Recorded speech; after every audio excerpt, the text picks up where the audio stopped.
5 seconds. For more than 3 decades, India has figured on the technology control radar screens of the advanced nations. Happily, attempts of technology denial have not been without benefits because they have spurred our scientists to further strengthen our national capability. This has reinforced our belief in the maxim that strength respects strength. In this context, I must compliment our nuclear scientists. Their achievements at Pokhran have filled the entire Indian scientific community with self confidence. The second important task before our scientific establishment is that it must get refocused on problem solving, especially meeting the felt needs of our industry, agriculture, and services. For example, our farm production needs to grow at least by 5% a year. This is necessary if we have to reach the goal of creating a hunger free society by doubling our food production in the next 10 years. Our agriculture scientists have many commendable successes to their credit, but they need to redouble their efforts to integrate our Kisan community in the generation, dissemination, and application of knowledge in agricultural sciences. Similarly, our food scientists need to develop cost effective technologies to tackle the problem of enormous waste of fruits, vegetables, and food grains. Food security, water management, energy and material conservation, low cost housing, environment and protection, maximizing our exports by achieving cost and quality competitiveness in world markets, high quality technical education leading to self employment opportunities. All these are crucial for our national development. In all these areas, our scientific institutions should forge clear collaborative ties with industry, agriculture, and services that has not been the case so far.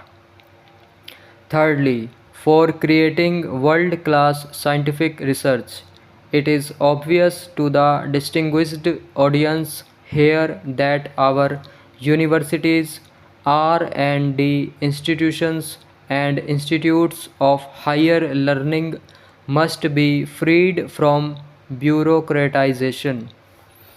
Our students, teachers, and scientists should spend more time on creative research than on unproductive and needless red tapeism.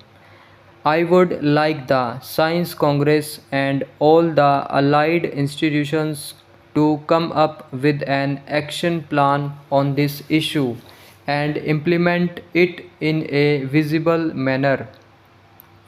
The fourth most important task before us is to train our children and young generation in a spirit of scientific inquiry.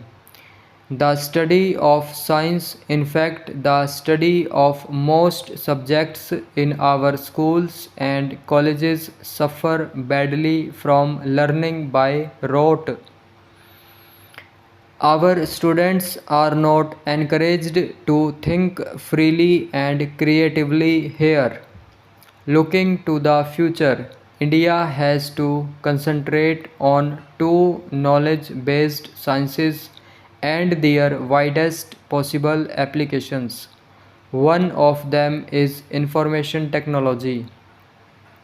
My government has taken a number of initiatives aimed at enabling India to become a major global IT power, with software exports targeted at $50 billion by year 2008.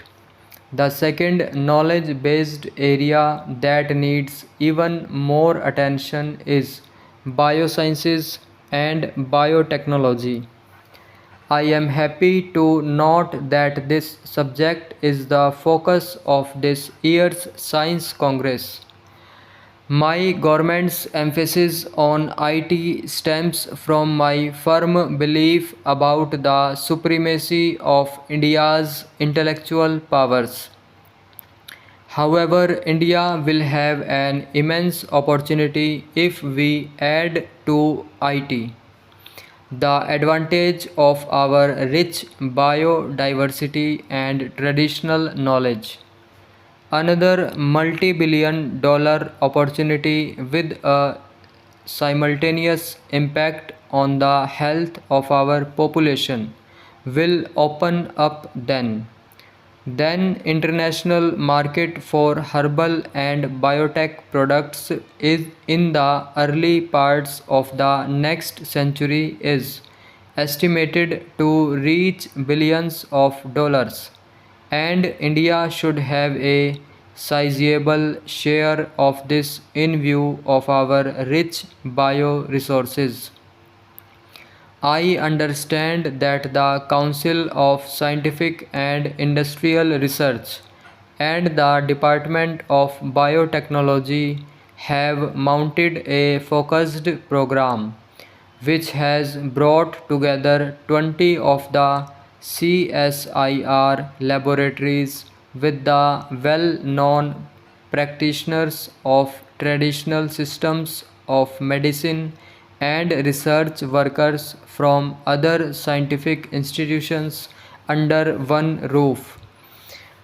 I want to congratulate both the CSIR and the Department of Biotechnology since this is precisely the Team India spirit that I had emphasized during the Shanti Swaroop Bhatnagar Awards ceremony. Such a program should not be confined to healthcare issues of only tropical areas, but also those pertinent to the rest of the world like AIDS, Parkinson's disease, arthritis, brain disorders, various cases of cancer, etc.